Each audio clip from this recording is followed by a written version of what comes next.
to the Freek Easy. Why does he always look at me when he does that? Who else am I going to look at? John's just trying to eat some ice cream, bro. You can't be scaring the ice cream out of him. Yeah, I should have got a medium. What's up, guys? What's up, buddy? What's up, everybody? Welcome back to the spin-off Halloween horror show special to the Geek Easy, the Freek Easy. Mm-hmm. This week, we are talking cubes. I'm super excited because I feel like this is kind of one of my little secrets. Yeah. I had never heard of these movies until you suggested them for the show. Yeah, a lot of people that I talked to have never heard of the cubes. We already watched the horror movies with a cube in it. They were called Hellraiser. different cube. Different cube. Oh, okay. Different all cube. right. Okay. Different cube. I'm sure I've heard of these, but I wouldn't have been able to tell you what they were about, and I hadn't seen them or anything. Are these the most modern thing we've watched so far in this batch of movies? Unless you count the Friday the 13th remake. That's true. Yeah. That's true. I guess we Yeah. did watch that. Yeah. But this is like the most recent franchise for sure. Yep. out of everything that we've watched. Yeah. So that's the first one was in 97. Yeah. So, yeah, for sure. Cool. Well, I found the cubes when they were on Netflix. And I'm always just looking for a good scary movie. You know, there's lots of nights that I'm like, you know what? It feels like a horror movie night to me, and I'll just try to find some random stuff. So it's just within the last few years that you saw these for the first time? Yep. Okay, all right. I thought that this was something that you actually saw back in the 90s. I saw back? Nope. When it came out. Okay, nope. Okay. No, I saw these recently, and I kind of assumed I was like a Johnny-come-lately, and I would talk to some people and be like, "Hey, the cubes! I finally saw there." And people looked at me and they're like, "It's great, yeah. What's that?" Yeah, I've literally never heard of these before you brought them up. So that's good though. It's good that we've got the variety on here, and I'll be really interested to hear any feedback on this episode because I'm curious if there are big cube fans or anybody that's seen these movies before that have opinions to share on this. Yeah. It's gonna be interesting. I know it got a pretty strong cult following right away because it was a fairly small production. Definitely seemed that way with the first movie in Canada. Okay. But it got some acclaim and it got a little bit, and it got that little bit of fan following because then they did the second one. The second one wasn't until 2004. Yeah, so they jumped several years. I'm sorry, 2002. The last one was 2004. Yeah. Okay. So they went 5 or 6 years before the sequel came out, and then only 2 years before the prequel came out. Now, was it the same group of people making all of them, or was it just switching? As far as I know, it was the same group of people. Okay. At least making the first and the second one. I could not find a ton of information on the third one. Well, on the prequel, probably because it's terrible. Man, that was... All right, we'll get to it. Yeah. So let me give the quick rundown. Sure. So this is also the first one we have watched that doesn't have a real villain. That doesn't have a there's not anything really there's no iconic character to it. You know what I mean? I was going to point that out when we were talking about when you brought up kind of this being one of the more modern ones. There's also not a thing that you can focus on. They can't make a toy out of this, right? Because there's nothing to.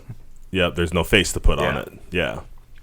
So Cube, the first Cube, and they all kind of follow the same, very similar format, where a group of people wake up in the cube, or in the cubes. They have no memory, and they find that they can move from room to room. All the rooms are exactly the same, except that some of them have traps that will insta-kill you. Mm-hmm. And so they have to figure out how to navigate this labyrinth of cubes that they've been trapped in. Try to figure out who each other are, who themselves are. Yeah. They also usually tend to find out very quickly that the rooms are moving. So you can't count. You can't draw a straightforward map of this labyrinth. Yeah, just on a quick check there. The the directors and the writers are all different over each one. So okay. Does not seem to be a coherent team, flow, which to me makes a ton of sense. Yeah. Yep. It does make a Based ton on of some sense. of my complaints of for sure. future installments that we'll get into. Do you want to do the rundown on the first one first, or? I mean, that was basically it, right? That was basically it. Yeah. That was it. Well, I meant not the first one, but like, are we gonna do all of them, or are we just gonna go? We're gonna go movie by movie. I figure we talk about kind of all of them. Okay. We can get into some specifics for the movie by movie if you want, because the cast of characters do kind of change quite a bit, but the movies themselves are basically the same. More or less. I really, really, really enjoyed the first one. Yeah. Like a lot. It's definitely a smaller movie. Mm-hmm. It's got that kind of guerrilla filmmaking feel to it. For sure. If you read a little bit about the making of, all of that stuff comes through even more. Yeah. And then I like the movie even more. Yeah. Like after reading about how it was made. But I thought, it's very much an indie movie or a B movie or whatever label you want to put on it. Like, there was no money, no named actors, no anything that went into it. But the concept of it was really cool for this type of movie, I thought. And the way that the characters... I like it when these movies... They put these fantastical circumstances into place, but then they sort of just become character studies. Mm-hmm. And I really like that. It kind of reminds me of The Mist. Yeah. That Stephen King movie, which is one of Frank Darabont's also. Yep. Which is one of my favorite Stephen King adaptations. Yeah. Because when you get into this... When you get into this movie, yes, it's about murder boxes. But also it's about 7 people reacting to being stuck in this situation. Right. And by the end of it, when you get to the resolution even, you realize that, none of that stuff matters. Yeah. The only thing that mattered was what was happening in the middle. Right. For sure. It's very much, and that's, you named a bunch that we kind of see that play out. Other movies where we kind of see that character study on display. I always think of the zombie movies. You know what I mean?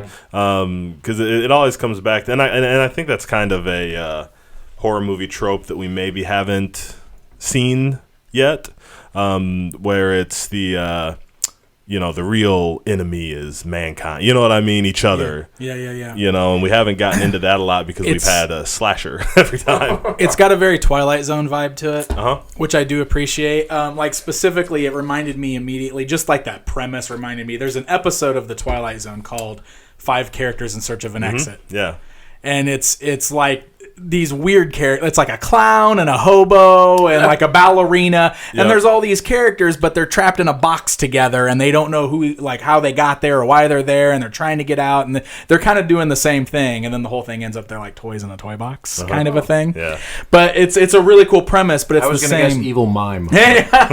Well, it's like the whole core of it is like the same sort of thing. You know, it's that whole. And Twilight Zone did that a lot too. Like there's the what's the one the monsters come to? It's the one where the whole town is like suspecting each other of being aliens or whatever. Like an alien comes, and it's the whole character study thing where like you can't trust anybody, and as time goes on, people start getting more and more distrusting of each other, kind of a thing.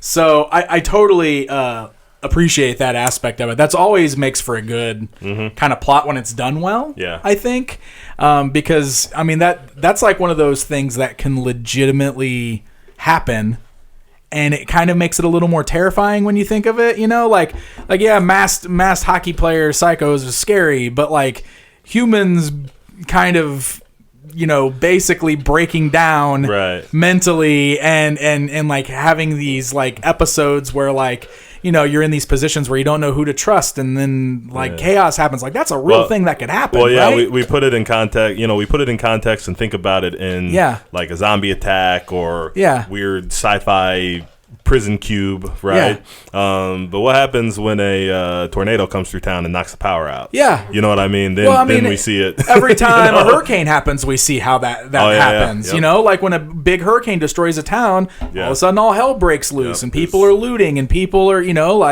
humans are scary. Right.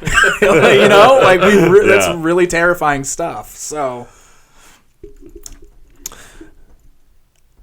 You okay? Yeah. Your mic's doing crazy. Spinning your mic around there. Doesn't want me on the show. There we go. So the first thing I thought, when I watched it the first time, the other parallel I wanted to draw, I immediately assumed it was a Saw clone. Just from watching through the first one and the first couple traps they were in. I kind of got those vibes too, and it's not like us, but you get those vibes, right? Well, one, it's not. Two, it came out 5 years before Saw. Saw was 2004, I think. That's a good point. That they was all early came 2000s. out before Saw. Okay, so, all right, good point. Yeah. Good point. So that probably made it even a little more special to me when I realized that, because I remember watching it and thinking, this is different way to do Saw. This is kind of cool. And then I paused it or something and saw the year, and I was like, that seems way too early for no way Saw was that. And then I did my research and found out that that's because it came way before Saw. Yeah, I it had a real. There's a few really gory moments, especially in that first one. Yeah. But it's like that perfect blend, because they start you off with one pretty hard. Right away, the first guy that wakes up and starts kind of roaming around, roams right into a trap and gets himself... Cubed. Yeah, cubed, basically. That's my favorite kill in all three movies. For sure. Yeah. That's my favorite one. I actually was a little let down that we didn't get anything like there were a couple gross ones. Yeah. The third one specifically had a pretty disgusting. Well, the opening one for the third movie was the most disgusting of all of them. But I felt like there weren't a lot of big kills in these movies. Yeah. You know what I mean? Yeah. There were you can count them on one hand how many big kills there were that. And then the second movie specifically, everything was just so lame. It was they didn't feel like there were any big kills in that movie at all. They leaned a little hard in that one on that's part of the my CGI. Problem with 2 was that they got into exactly that. It's I felt like that movie was made by a bunch of people who saw the first Cube and really dug it but didn't get it. Right. And then they do they lean into the CGI so hard, which was not perfected in 2002, and they didn't have access to the stuff that was close. So it comes off real hokey. Yep. And they barely, none of it really felt like traps. It wasn't like they went into a room and, oh no, we shouldn't be in this room. It was more like wherever they were, stuff would just find them and then be weird, Yeah, totally. Yeah, so in the first movie, that's what the thing was. They were throwing their shoes in to see if the room was booby-trapped and stuff like that. But the second movie, yeah, you're right, there weren't any traps. The cube itself was also way bigger, and it was brighter, and you can tell they had a little bit more money for the movie, but they relied, like you said, way too heavy on the early 2000s CGI, which just does not hold up today. Yeah. It looked like they were running from weird cartoon stuff. And it was never even clear what a lot of it was. Right, right. It was usually spinning metal objects. I don't know. When the one guy... it's a square, and it's floating, and now it's trying to kill us all. Yeah. When Jerry got diced up, I laughed so hard in that movie because it looked so bad. Yeah. It was just ridiculous. I mean, oh my God. Yeah. So let me defend that a little bit because that's where it comes to say... I like what they thought they were doing. So in the first cube, we have a building that's a mile high and a mile wide. It's a mile cube, or so, with 20. It was 25 or 25 rooms per side. Yeah, 26 rooms per side. So there's all these rooms, and they're all shifting and moving, and some of them have traps and some of them don't. So you have to figure out before you go into this room if there's a trap or not, and then. Not go in that room if there's a trap because the traps are pretty much unavoidable. Yeah. You know, like if you walk in that room, that trap, you're dead. Yep. So that's kind of the onset of that one. In the second one, they are in a tesseract, apparently, which is The Tesseract? a tesseract. Oh, okay. So it's Lowercase t. Oh, okay. yeah. No copyright on that one. Okay. But so these rooms, so not only is there potentially an infinite amount of rooms, there is they touch other realities, other dimensions, yeah. right? So I think that's an interesting expansion of the technology. So it's obviously way in the future, even from the future of the first cube, where we can build a mile of cube room. Yeah. You know, a mile of cube prison. Yeah. You know, now we've gone into the future where there's this tesseract technology. But the main idea that I liked in theory is that for the sequel, now we have traps that chase you, right? So you can go in a room, you can think everything's cool, but then it's not, and can you get out of the room before the thing kills you? I think that's a good idea of how to evolve the concept, because now sometimes, you know, because before it was just, do we figure out if the room is safe or not? Now you're not necessarily safe in any room. Can you get out of the room before you die? Yeah. You know, so I like the idea. It was executed very poorly. Yeah. It was executed very poorly, but I like the idea of that alteration to the formula. Well, I like the ambiguity of the first one, and the it's still hyper realism, but it was so grounded, because they even get into a little bit of the mythos in the first one without ever really explaining anything, because one of the characters, Worth, is like a guy who helped design part of it. Yep. So he kind of knows something, but you find out that he he designed, like he was basically subcontracted. They were like, hey, build this square thing, right? And he's like, all right, whatever, So he didn't know who hired him or what the purpose was, but he's got like some insight to it. Kind of reminded me of the real life story of that is H.H. Holmes, is that his name? Yes. So with that serial killer from around the World's Fair time, who basically built this giant murder castle with trap rooms and all sorts of stuff. And he did it by hiring contractors to come in, build one specific thing, firing them when they were 2/3 of the way finished. Yeah. Never paid them. Hired more guys to come in and finish their work, fired them, and then he just went room by room until the whole place was built to the specifications he wanted without anyone knowing what they had built.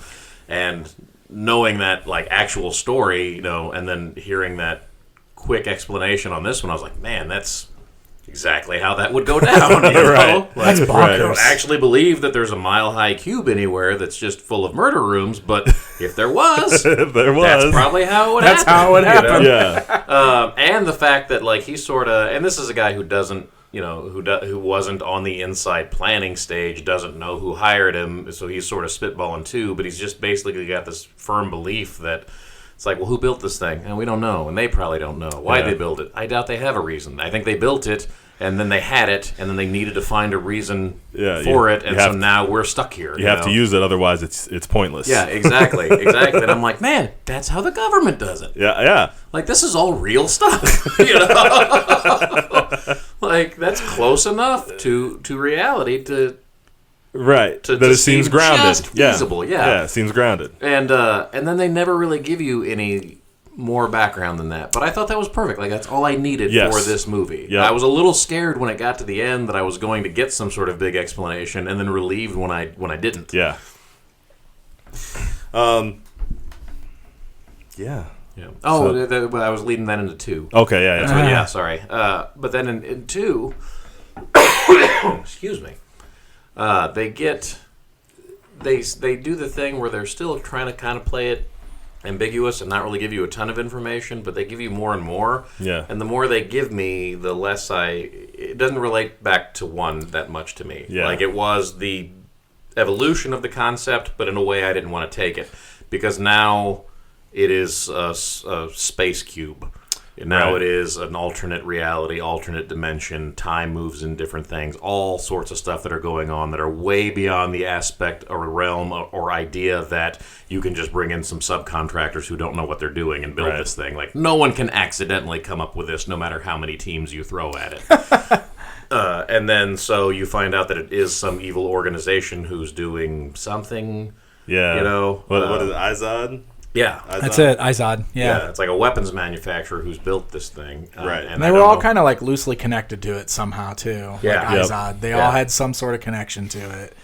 Like, and that was kind of a theme in the first one too, where you found out that everybody kind of had something, but like they didn't dive too far into that. They all had a job, like a purpose, for why they were put in there, kind of a thing. Like they were almost like handpicked as like we need, they were like a test group. It felt like to me, like we're gonna find out if anybody can make it out of this place, and if we're going to, we need somebody who does math, we need somebody who does, escapes, we need somebody, going down that list, right? Like they were being tested, whereas this one was all people who were basically just being punished because they were, because they had worked on the thing or something along those lines, or they were gonna reveal something about it. There's a lot of that. Yeah. And I totally agree with that. So in the first one, which I think is interesting, and maybe we should talk about some of the characters a little more. Because in the first one, it seemed like there was a team built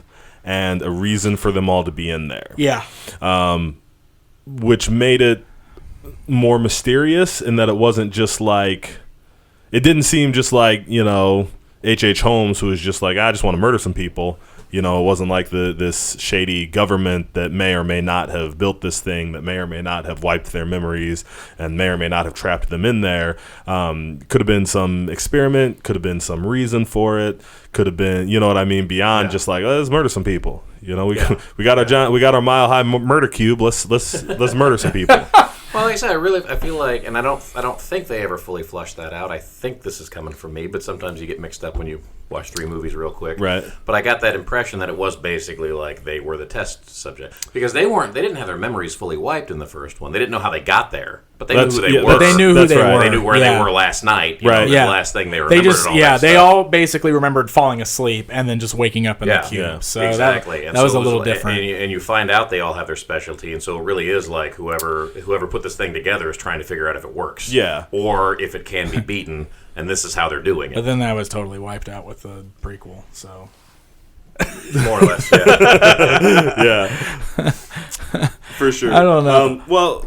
Go ahead. Okay, so I was just going to... Because I want to build off a little bit what you were saying about the ambiguity and everything. Mm-hmm. I don't entirely think I liked any of these movies, just to be perfectly honest. I like aspects of them. I like the idea of the first one. But I am on the opposite end of the fence when it comes to the not knowing what's going on. Because when that movie ended, I was mad at that movie. I felt like I got like zero answers at all, and I guess like, okay, that's what they wanted, but that was not satisfying for me at all. Like I was just like, what am I supposed to do with all this? Like, well, I don't know how I'm supposed to feel about all this, and I was just, I don't know. I didn't like that. That was unsatisfying for me. And then the second movie almost felt like it was starting to develop something that I felt like, okay, well, maybe I'm gonna start getting some answers because they introduced the evil organization or whatever. Yep. But then even the way that one ended, and if it's okay to jump ahead to that, yeah, go for it. So then I think these movies, just for the record, because we're not following any kind of linear discussion here. Yeah. I think these movies are best discussed against each other. Okay. So that's why I haven't tried to, let's talk about 1 and then we'll talk about 2 and then we'll talk about 3. I think they're best discussed compared off each other. Okay. So much like the first movie, they kind of set up character archetypes where like you've got one that's the standout like hero you're supposed to be rooting for, you've got one who's the jerk that you want to see die. Like they do that building up through the whole movie, but then when they get to the very end, it turns out that the hero you've been rooting for was actually like on a mission of some sort or to like get something. Like, okay, because she took in the second one, she took whatever was hanging around the neck of who we found out was like the the blind girl whose name was. Well, hold on before you get too far. Okay. Because I don't want you to lose your train of thought. Okay. Sure. But I do kind of feel like we should probably cover the characters if we're going to compare the characters. Let's do it. Okay, cover the characters. All right. So in the first one, we have Quentin, who's the cop, and kind of like starts off as our standard good guy. Yes. Good guy, leader, strong, male type. We have Worth, who is the guy who kind of knows something. He's the one where all the nihilistic, it doesn't matter, they don't know where all that comes from, and he helped design the outside shell. Levin is a math student who does all the math, knows all the math. She's like super smart with math. We have Ren, who is an escaped criminal who has escaped from notorious for breaking out of many prisons. We have Holloway, who is the doctor. Mm-hmm. And then we have Kazan, who is autistic. And he ends up being like a savant and does all these huge numbers. Yeah. So while we have Levin, who knows all the math, he can do it instantly. Yep. Yeah, like she knows what to do with the math, and he can calculate it for her. Which they are using the math to try and navigate this thing, try and figure out where the rooms are. Each room is designated with some numbers. Another real cool part about the first one that I liked a ton that really drew me into it, because I'm a math guy anyway. Mm-hmm. But, when the movie starts and they're using shoes to test for traps because they're motion sensitive. Yep. Well, pretty quick Ren goes into a room that was cleared and gets acid-faced, which was also pretty awesome, I thought. Oh, man, dude. Just like melted a cavity in his face. Yeah. And so, they discover that they have these numbers on there, and Levin figures out that they're all like prime factors. Right. And so... the ones that are trapped. Yeah, the ones that are trapped have the prime factors, and the ones that aren't. So she can look at the numbers and tell if they're clear. Well, eventually that doesn't work. Yeah. And she figures out that it's like a factor of a factor or something like that. Yeah. Like it basically advances forward, and that's when she's like, well, I can't just do that in my head. Like I can stare at three numbers and tell you if it's a prime factor after a minute, but I can't factor the factor in my head. That'll take hours and calculators and whatever else, and then Kazan just starts doing it. Yeah. Yep. But it was really cool how they kind of set that up, and then layered it too. Yes. Yeah. You learn a little more as you go. Yep. Yeah. So in the second one, we have Jerry, who did. So this time he's kind of our Worth, except he's kind of cheerful about it. Yeah. And he helped design some of it. So he kind of doors. He designed it was the doors specifically. Sensors. Yeah. We have Sasha, who is a blind woman. We have Kate, who I didn't make notes for. Kate was the main chick, right? Yeah, she was so. Yeah.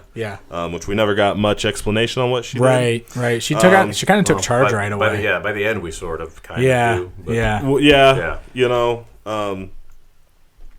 Colonel McGuire, who we meet and then dies right away. Simon, who is he's our kind of strong male type. Yeah. He comes in a little hot on this one. Yeah. He's got a knife. Yeah, so he seems. It's one thing that's all different about this one too. They're all wearing their normal clothes and came in with stuff. Yep. It's very different from the first one. They were all stripped down to nothing. Yeah, except for what they wanted them to have. Right. And in this movie, it's just whatever they had on them, they ended up with inside the cube. Right. We have Max, who was. What did Max do? He was like a hacker. He's a hacker. Yeah, that's right. He makes video games. Yeah, he made video games. Yeah, it turns out they stole his video game concept and turned it into whatever's being used inside the cube to kill people. Like, all right. We have Mrs. Paley, who is an older woman with dementia. Yeah. Who turns out to be her acting was so over the top. It was bad. It was just terrible. Yeah. Dude. Every time she talked, I'm like, ugh. Was she continuously talking to her daughter who wasn't there? Yeah, she and her was dog. continuously talking to several people who weren't there. So whoever decided that she had dementia does not know how dementia works, but that's okay. Least of our problems here. Then there was Julia, the super hot lawyer who showed up for no reason. Right, yeah, just randomly at one point and was barely in the movie, but she was there. and Phil Rosenzweig, who was I don't remember what he did. Yeah, what was he showed up late. He was the one that was dead when they found him, right? Wasn't he the? Was he dead when they found him? Was that the one that was like the Nobel winner? That's right. That was That's already right. dead when Yeah. they found him. Yeah. Yeah, that's who that was. Except he wasn't quite dead, right? Because he Right. told them he woke up. They thought he was dead. mostly dead. He was. And then he woke up and told them some. He's some getting stuff. better. Okay, so we have a much bigger cast, and several of them are completely useless. Plus, there's doppelgangers of them because of the weird reality I thing didn't going on. like any of Like that when that stuff. dude went on his Jerry killing spree. Yeah. Dude, when I laughed at liked that. it, yeah. Like I didn't like it as like a story construct. Okay. he just but I was kept just murdering like, yeah. Jerry's every time he saw that. That's Just a real Rick and Morty thing. I was to gonna it. say that Yeah. reminded me of Rick and Morty. That's the same thing I was thinking. Like all these Jerrys running around. But also, did you Because he was notice? killing that person he was supposed to find because she showed up at one point Right. too. So, well, they only showed him doing that once, but did you notice in the last scene he showed up? He was covered in her name badges, and he had all of those Yep. Jerry watches Exactly. on, like he was collecting trophies Exactly. from. Like, I was like, oh my god, Yeah. that's Yeah. So we find out that Jerry is not Jerry, Simon. Also, side note, did it bother either of you guys how much he looked like Shane Douglas? Shane Douglas. I could not. Okay, like Yeah. I was like, man, I just assumed I knew him from another movie or something. thought- but I think you're right. I thought Yeah. he was very like fake, like Mantis Tom Arnold. Like, he was like he was very almost Tom Arnold. I can see that. Yeah. But no, man, he looks so much like the franchise Shane Douglas, a Franchise wrestler. Shane Douglas. He You're look- totally right. Well, He Oh my looks God. so The much. show. Yeah. He looked. The first time I watched it, man, I had to check. Like I was like I watched through most of it, and I was like, that has to be. And like I looked up to make sure that wasn't Shane Douglas. Okay. That would be amazing. So we find out that Simon is like a private inspector. Yeah. He's looking for Becky, what's her face? well, wasn't that Mrs. Paley's daughter? She's the daughter of. I did not catch that if it was. No. They said he was like. She's like the daughter of like somebody involved with the cube Right. thing. She's like the daughter of Yeah, somebody. like somebody important. somebody- daughter, yeah. But I thought he was hired by the parents. Yeah, he was. He was hired by the parents to find her. Okay, you're right. You're right. Yeah.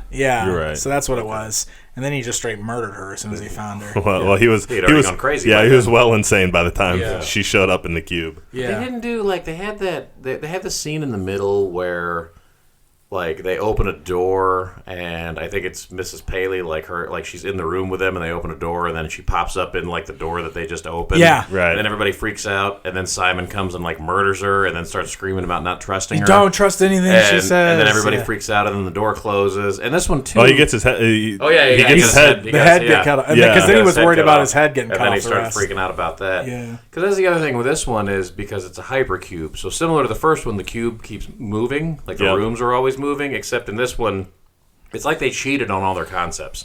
Because this one, like you close the door and reopen it, and it's just a different reality It's a different- anyway. yeah. Right. So it doesn't matter. But like they built up a few things like that where you're like, okay, I wonder where they're going with this, and then they didn't really go anywhere. Well, with it. so the idea was like it was a different reality, but it was the same room, right? So Yeah. you were only in one cube, and each door led you into the same cube in a different reality. So there again, it's that kind of like, oh, instead of this big room that a big building where all these cubes are moving around and you're moving from cube to cube trying to map it, you're in the same cube. It's always the same cube in a different reality.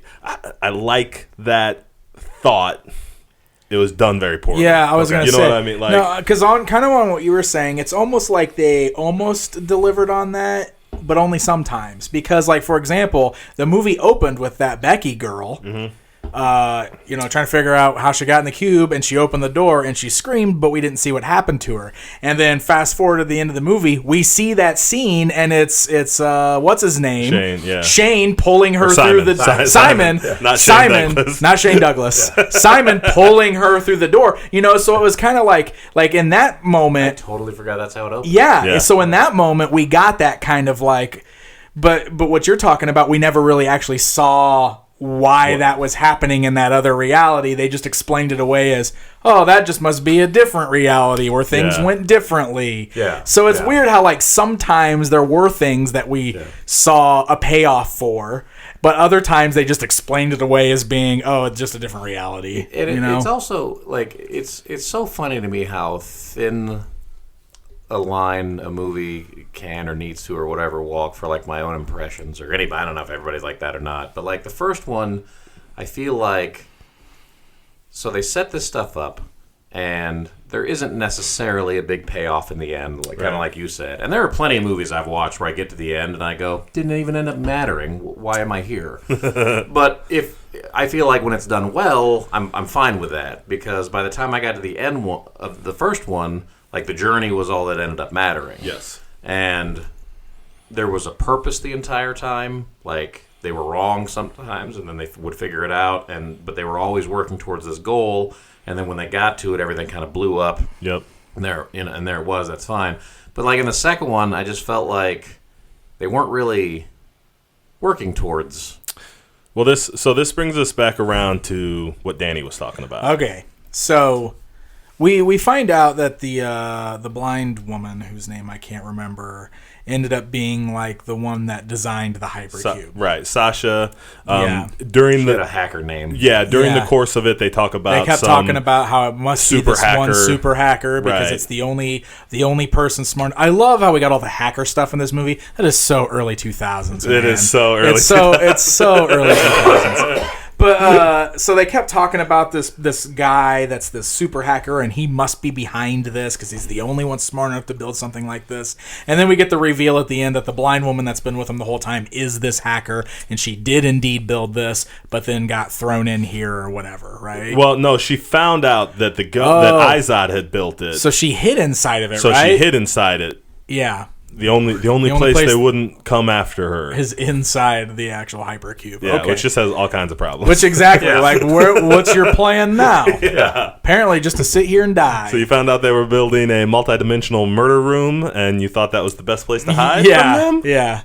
But I was gonna say, well, they'll never look for her there, except they clearly did. Yeah, exactly. Right, clearly, because that's how the movie ends. Right, so we find out that Kate is apparently working for the military or something. Was hired to go in and get whatever she's got. She had something around her neck, and right at the very end of the movie, she snatched it off of her neck. So it was a thumb drive. Okay, a thumb drive with all the information to blow the whistle. Gotcha. Okay, that's right. So she snatches this thumb drive. She escapes the cube and like wakes up in this pool of water, which makes you think. So was it just like? Well, she didn't even escape the cube. The thing collapsed around. Well, she did. She jumped out the little hole. She jumped out. Yeah, she jumped out the hole. Like it was like collapsing in on itself when she got.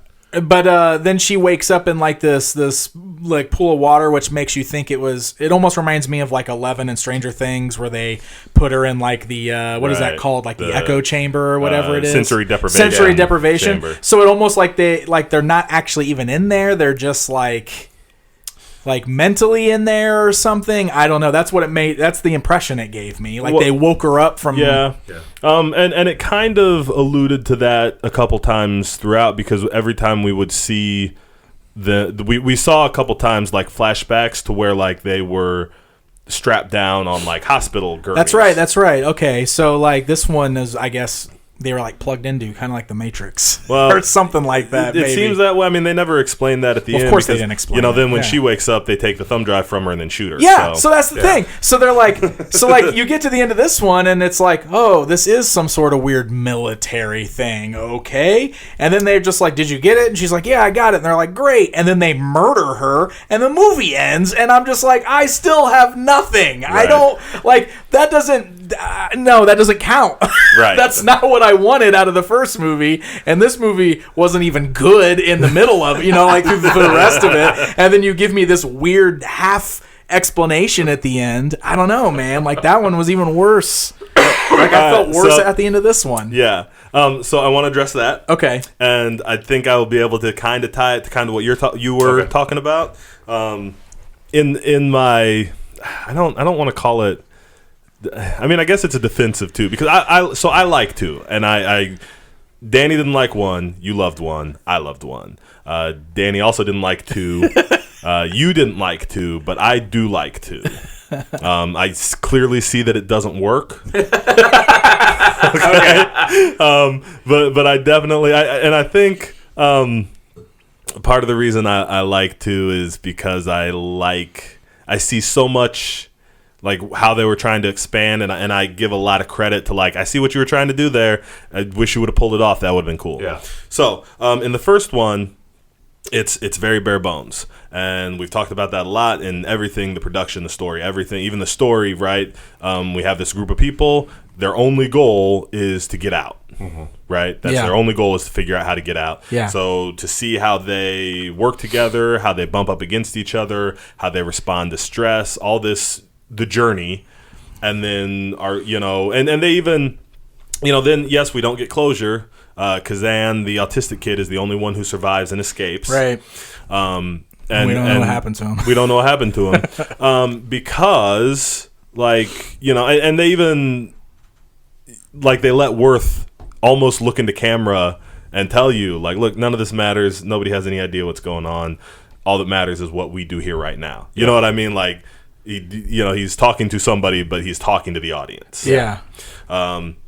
I think it works better. Now, it didn't work for you, and it won't work for everybody. I think it worked for me and John because we don't need to know that. It's almost Lovecraftian in that it's, whoever is the bad guy, whoever is the demon, they can build a mile-high murder cube building, and if they want us to live when we walk out, we're going to live. If they want to shoot us when we walk out, they're going to shoot us when we walk out. Yeah. So it doesn't matter. All that matters is, can we get out of this building without getting murdered? Yeah. In the second one, they start to introduce other motivations. Okay, nobody had a secondary motivation in the first one. It was just escape or die. So once we find out that Simon is in the cube because he was looking for somebody, right? We know that we get all these kind of backstory reveals that don't necessarily pertain to the main. The main goal should be how do we get the hell out of this cube? Yes. That should be the main goal. That should be the main focus, and everything should be built around that. It is a smart expansion to introduce some other factors. Yeah. Right? This guy knows what he's doing. This guy doesn't. This girl's lying about it. But they execute all of that terribly. Right? So Simon has his extra purpose. That doesn't matter. It doesn't ever actually affect anything because he doesn't have any answers. He can't offer any answers. And when he reaches his extra purpose, he just murders her because he's in the middle of his Jerry murdering spree. Yeah. Sasha, the blind chick, who is actually the hacker, she has her extra knowledge in there. It plays no part until the very end. Yeah. We don't even find out about it until the very end. Right. There's no hints, there's no clue, there's no nothing. So it doesn't add anything to the drama or to the, are we going to get out of here? Can you help us get out of here? Why aren't you helping us get out of here? It's just at the end, it was me all along. Which is the same thing with Kate. So at the very, very end, after the cube has collapsed, we find out that Kate was working for the military or Izod or whoever the whole time, and trying to, and we don't really know. Was she trying to figure out, which one of them was? Did she know one of them was the hacker? Was she trying to figure out which one was? That's the closest I could ever figure out is that they were well, it's got to be one of these 3 or one of these 8. Yeah. Well, because that's the other problem. Shove them in the cube, and we'll let our agent find it out. If they threw her in there to get that thing, it seemed like there should have been a better exit plan than, I hope she finds what we want her to find and survives our unsurvivable murder cube. Right. Yeah. Exactly. No additional help or plans or anything from us. Exactly. At all, So that's where the next that's where that problem comes in, is that when we've got all these competing, when we try to create these competing agendas, it's that makes the whole premise not work, because why would you, if you can capture all these people and stick them in this place, why wouldn't you just capture them all and murder them all? They don't blend together. You put enough backstory and you make none of it make sense. Exactly. And then a lot of them were the same character archetypes from the first one. They were basically the characters redone, except poorly. Yes. Way poorly. Yeah. And to serve no purpose, I think that's important too, is they really didn't serve, in the first one, everybody kind of served their purpose. They had a role. In this one, nobody had a purpose or a role. Even Simon the PI, who should have been parsing stuff out, just kind of fell apart real quick and started wanting to punch people. Which not that couldn't be a thing to play off of. Oh, look, this guy who should be cool, calm, and collected, and thinking, this guy who should be Sherlock Holmes just goes to pieces real quick because this thing is so crazy. Well, but then it's if they could do the character normally and well, and they can start parsing stuff out, or they could do the thing where they go, well, we'll put this archetype in there and then we'll turn it on its head because that'll be cool. But then they also did that poorly. Yes. So it's whatever their plan was didn't work. Yeah, exactly. So I think this is probably a good point where we should bring up the third one, because we've talked so much about 1 and 2. Yeah. And I think none of us liked 3.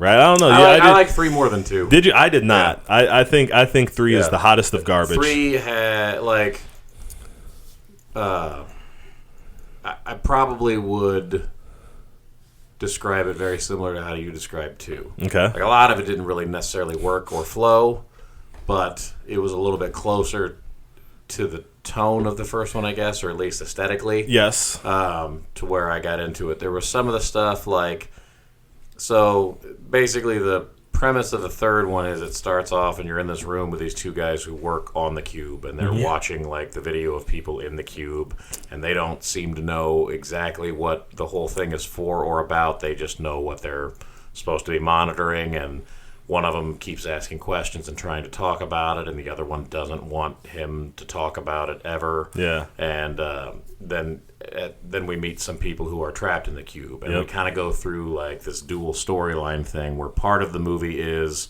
similar to 1 and 2, where it's these people who wake up in the cube. Now, in this case, they don't even know who they are right away. Some of their memories start to maybe come back a little bit. Yeah. But they don't know their names or their purpose or whatever, so they kind of take it too far on that realm, which it is a prequel, so you could dismiss that as them trying fine-tuning the process or whatever. The cube's back to looking like it did in the first movie, essentially. It's smaller, it's grittier, it's got the lighted looks rooms. like something that's been built, not something that's been imagined in a LSD fever dream. Right. And then so, basically one of the 2 people that are kind of controlling this thing is very curious about it, and he's the younger guy, and they build him up as some sort of savant himself. He's great at math and chess and all these things, but he asks way too many questions. Inside the cube, we've got this, I don't remember any of their names, but we've got the main character who remembers her daughter and is trying to find her daughter and get out to find her daughter. Yeah. And then as the story progresses, at one point, the technicians believe that they're running some sort of prison, that everybody in the prison is there because they were going to death row anyway, and so they signed some sort of waiver to go into the cube instead, and if they can survive, they survive, but they were going to die anyway, so it's kind of I still don't know why that would be justified in existing. Yeah. But I guess that's better than them thinking that they're just working on a crazy murder box somehow. I think that's one of the ideas that I can get behind in the third one. This idea that they told us this, so then it's okay. Yeah, and you just kind of dismiss it as I guess this is the future somewhere, so it's dystopian enough to where they definitely make it out to be some sort of dystopian future world, or even like alien of some sort. Like they even make references to this being aliens or something a few times. But like the language is different. Like they show it multiple times. It's a different language that they're reading and everything. So I don't know what that means, or if it's just some future language that we're using now. I don't know. Yeah. But they definitely set this up to where it's some sort of like military run kind of state. And all the military guys have brain chips so that they can just be controlled to do whatever is needed, kind of a thing. You know, like they set all that up in this movie. And this is a prequel, which means that this is their big explanation for what's going on in all the movies. Yeah. And again, it's technically giving me backstory that I don't want. Yes. You know, necessarily. But I also... Like, I enjoyed the ride of this movie. I don't, associate it with one. I don't go, oh, what a great lead-in. Yeah. When I think of one, I doesn't pretend this fit. doesn't... Yeah. When I think of one, I pretend this doesn't exist. Yeah, it doesn't fit. They tried to make it fit at the end, but all that made me do is go... It worse. Yeah, that just made me go, no! That's... Not nice try, guys. That was probably my least favorite part. Man. About it. So well, they get... Basically, the young kid asking too many questions figures out this is all nonsense. Right. And they end up having to murder one of their coworkers because he found his way into the cube. There's two coworkers that he keeps asking, where's so-and-so? Where's so-and-so? And the older guy just keeps going, they'll be back in a couple days. Probably on vacation. Probably called in sick. Yep. He keeps saying things like that. Yeah. And they're in the cube. Yeah. And so he basically goes into the cube himself to try to rescue these people. And when he does that, the higher ups show up, and start coming in to try to hunt him down or whatever. And then we get this what was his name? The main higher up guy. Main higher up. The one-eyed guy. He's got one regular eye and one terrible prosthetic.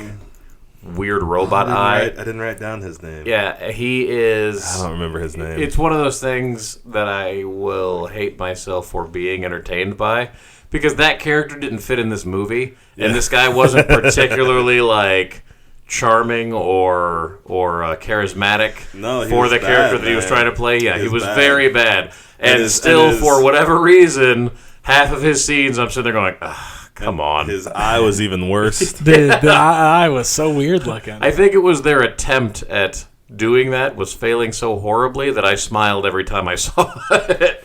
It was just the right level of failure to entertain me. I can see that. At an aspect of the movie that I had already given up on anyway. Yeah. Well, so that's where the movie, for me, that's the main point where the movie falls apart. For the third one, so I like the idea of there being operators for the cube. I like the idea that maybe we create a scenario and kind of show a scenario, which they kind of did, because they kind of asked some questions at different points where... the guy who asked so many questions, Wind was his name, asked about, you remember when the last time you were outside was? And the other guy can't remember. And he was like, yeah, I can't remember either. So they've obviously had some memory wiping done on them. So the idea of people trapped in a cube, operators trapped in the operating... Right, with something else above them. That's an interesting idea, and that's what we ultimately find out too, right? They're prisoners just as much as the people in the cube are prisoners. Yeah, but it would have been better to explore that. But then when the other guys show up, it makes everything again not make sense. Yeah. Because they start doing stuff, they start controlling the. Changing the rules, and at one point they're super worried about this clean sweep happening, which incinerates everything in the cube, and that's what Wind wants to get in and get them out, lead them to the exit before the auxiliary exit that's rumored to exist at the very bottom of the cube. Right, that's what it is. Right. Then there's also the. This the other. Oh well, there's the one scene where when the higher ups show up, they apparently turn on the traps in all the room except the people are trapped in. Yeah. There's this moment where they test all the rooms and every room around them is a trap. Yeah. Why wouldn't they just turn on the trap in the room that they're in if they're trying to finish them off? Here's another thing. And the more, like, I want to reiterate, like, I didn't really like 3. You just liked I was it better than 2. entertained by 3. And I think it was better than 2. I can take that. I definitely thought it was better than 2. But the more we talk about it, the more I am coming up with things that have no. Well, see, that's how I feel. That's how I feel about 2. Like I enjoy watching 2 because like I think it's super funny when Simon goes on his murder spree. It's Jerry murder spree. Like when he shows up and he's got all those lanyards and all those watches on. I'm like, it's amazing. Like, what is this guy? There's definitely entertaining parts of 2 for sure. Right. You know what I mean? Okay. So anyway, you were saying. Yeah. Well, I can buy that these guys are like cube technicians, but they have to be kind of kept in the dark. Right. Except then, like, when things go haywire and, like, the higher-ups come in with 2 way better cube technicians who know how it works and what it's all about and what to do, why aren't those 2 guys just the cube technicians? Well, no, or why aren't there 2... if there was an army of the guys who didn't know what was going on... I would understand it, but they're clearly getting whatever job they're supposed to have done with just 2 of them. Just send 2 guys who know what they're doing. Those guys are IT. I mean, and they're trying to take care of a specific problem. Somebody broke into the cube. One of their own broke into the cube. These guys are gonna. They talk about like being exterminators trying to catch the mouse or whatever. Like the other guys are just there to make sure things are running all the time. That concept makes plenty of sense to me if there's an army of these guys who don't know what they're doing. Like, well, this is also the one and his buddy and 25 others or 100 others or whatever. This is and maybe there are. Yeah, I was going to say because this is the one also where they imply that there's other cubes as well. Oh yeah. So they do mention at one point that I heard there was one over here and there was one in this other place. I don't remember where they say exactly, but they name 2 or 3 places where there are supposedly other cubes. Yeah. We also get to see in this movie what happens when somebody escapes the cube. Because somebody escaped, and then they immediately shackle him when he gets out. Yep. And then they ask him if he believes in God, and when he says no, they torch him to death. Yeah. And like because then Wynn's like, what happens if they say yes? And he's like, nobody ever says yes. And it's just like, what is going on here? I don't get it. I don't know what message they were trying to get across with that. I know. Like that seemed like a weird. Like there's not a whole lot of religion in these movies, like as like a giant theme. But I noticed and then there's this part where that, and I also feel like they shoved it in at the end too. I noticed like specifically, and we haven't even gotten to that part yet. But like when he's reading the rights to Wynn at the end, he specifically mentions God and everything. So like they've definitely like made that part of why they've done this whole thing. But I don't. Again, not knowing the dystopian future they're in, I would have guessed that if they were going to trap people at that last moment of their lives who were scared to death, way more of them would have said yes than no. It's hard for me to believe that not a single person has ever thought like to a Monty say Python? yes. No. Yes! It just played real weird. It was weird. It felt out of place with everything else going on. I was just like, why is that a thing now? Yeah. Like, I don't... Which is probably the biggest problem with this movie is they're trying to run 2 movies simultaneously that don't blend together that well, so the whole thing kind of feels out of place. Right. Yeah. Because there's the movie with the technicians and then the movie in the cube. Yeah. And neither one seems to serve a purpose. Right. So we see Wind escape, getting to the end, so you can bring that up. Yeah. So we can cover that. Yeah. We find Wind escapes. They turn on the one military guy inside and start using him as a weapon. Yep. Remember? Because the one guy inside is part of the military or was part of the military. Yeah. Yep. So he has a brain chip. Yeah. So they're like, oh, let's just turn on his brain chip. And he becomes... like after he died. Yeah. So he reanimates as like Robo guy. And he's like jumping around. He's like super now. Yeah. You can't kill him. This movie's so stupid. So dumb. Was this the one where all the wires came out and trapped?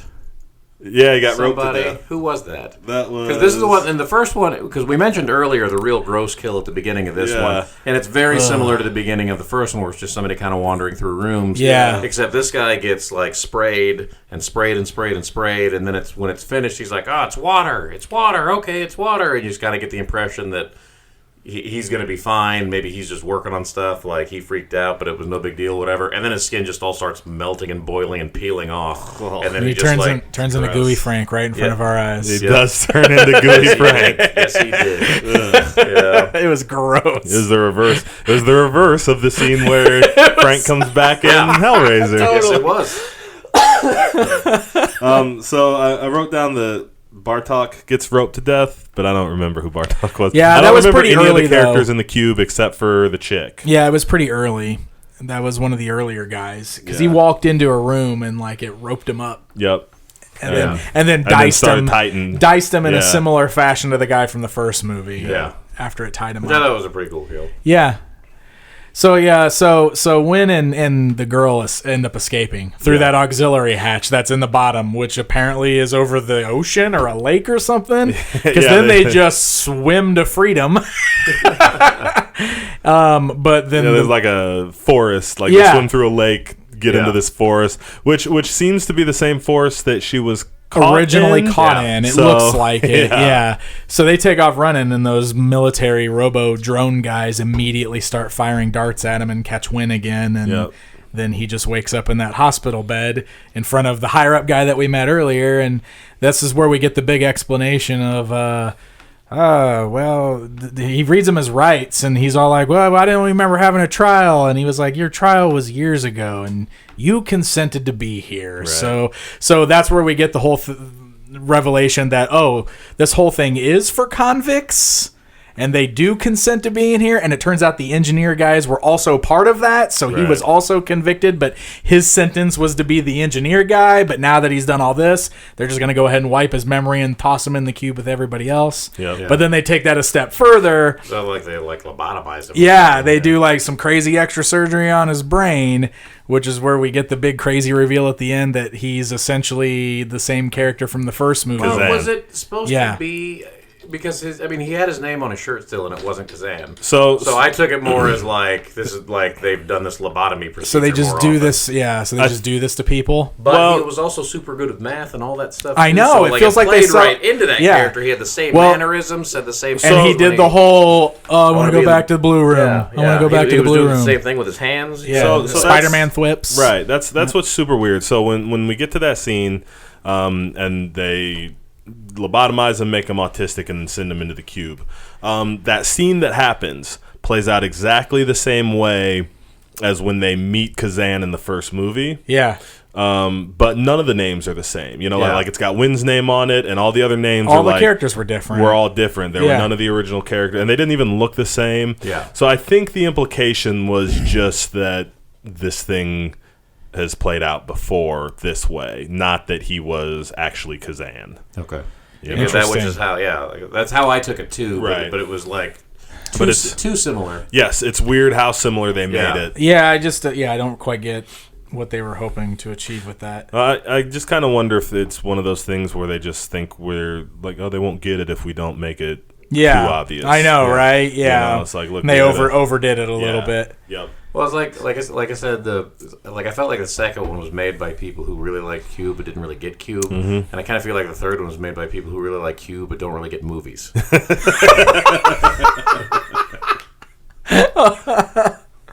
I could definitely see that. So does this mean when Kazan left the cube in the first movie, he immediately got shackled and asked if he believed in God, and then he probably got torched because he was not understanding the question? Like, what are we supposed to get out of all this? Like, that's what I don't... Like, I don't know, man. I don't think there's supposed to be...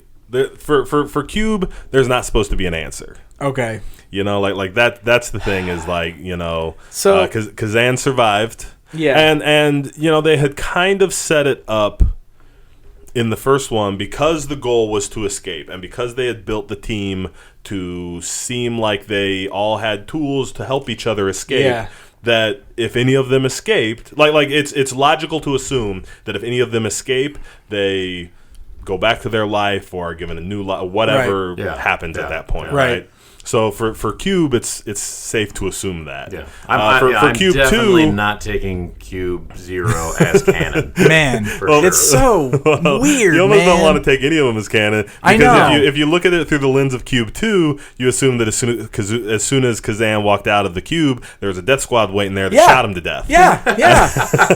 and obviously we see what happens in Cube 0. Man, he walked out there and probably got shackled and asked if he. Although I think Kazan probably said yes. He seemed like a sweet boy that would have believed in God. So I would almost suggest, if you've never seen these before, watch the first one and ignore the other two, because I feel like it does totally like even though I personally didn't like the unanswered questions with the first one, the other two totally ruined the mystique of the first one entirely to the point that it was over. They overdid it. They just overdid it. Like, I didn't get the answers I wanted out of the first one, but I super didn't get what I wanted out of the second or third one. You know what I mean? Like, it made it worse. For sure. It made it worse. Well, so I don't, I mean, take everything we've said.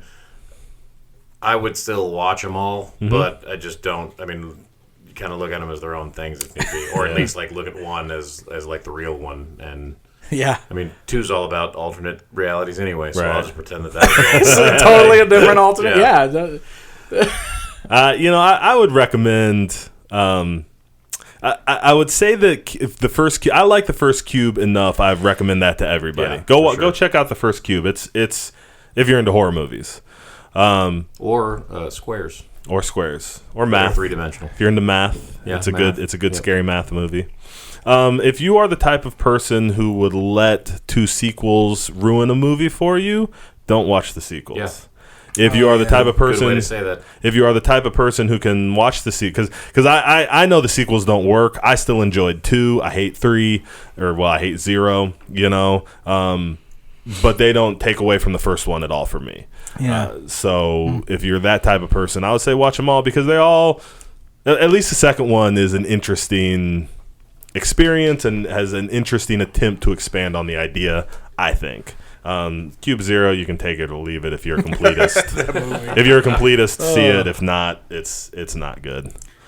All right, I am ready for the ultimate crossover in horror movie franchises. I am ready for Cube versus Sphere from Phantasm. Cube versus Sphere. We'll lock the tall man and his Jawas in the cube and see what happens. And his Jawas. And Reggie. Well, they were Reggie. Yeah, Reggie. Yeah. They were multidimensional. Maybe just Reggie's got this, bro. Yeah. Reggie could take down the cube. Yeah, I don't think I want to see it. I liked Cube a lot. I don't want to see it just get Phantasm. Only if Reggie gets to bring his four barrel shotgun. Yeah, he has to. I don't know what he's gonna shoot, but just the rooms. Hey, Every time he meets a booby trap room. Yeah. His girlfriend alchemy. His girlfriend alchemy. No, I super get the image of them throwing the Jawas into the room instead of the boots. Let's just see what happens. So we just get a whole movie where they just chuck Jawas and we see the Jawas get murdered horribly by these Jawa traps. Tommy. And they're like, let's not go in that one. Just becomes a buddy cop horror movie with Reggie and the tall man. See? The cube is about to begin, sir. Oh my god. Holy cow.